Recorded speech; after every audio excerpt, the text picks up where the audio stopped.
संख्याबळाप्रमाणे BJPला 3 मिळाले. आम्ही निर्णय केला आहे की प्रत्येकाला 1.25 वर्षाची टर्म द्यायची, कारण स्वीकृत हा काही अधिकार नाही. जे प्रत्यक्ष निवडून येऊ शकत नाहीत असे काही समाज आहेत, असे काही कार्यकर्ते आहेत की ज्यांना निवडून येण्याच्या रणांगणात उतरवता आलं नाही, अशांना एका अर्थाने 1.25 वर्ष महानगरपालिकेत जाण्याची संधी मिळावी.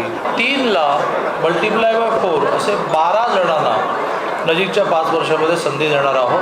त्यात एक वैशिष्ट्यपूर्ण गोष्ट आम्ही करणार आहोत जी संपूर्ण महाराष्ट्र फॉलो करेल, ते म्हणजे शहरात राहणारा सिंधी समाज, शहरात राहणारा गुजराती समाज, शहरात राहणारा राजस्थानी समाज, शहरात राहणारे काही छोट्या जाती की ज्यांना अशा प्रकारच्या निवडणुकीच्या रणांगणात उतरता येणार नाही, अशा जाती, अशांना या 12मध्ये नजीकच्या काळात आम्ही प्राधान्य देणार आहोत. हे आहे गोकुळचं श्रीखंड, अगदी जिभेवर रेंगाळणार. जिभेवरच नाही तर मनावरही रेंगाळणार. गोकुळ श्रीखंड, मनावर रेंगाळणार.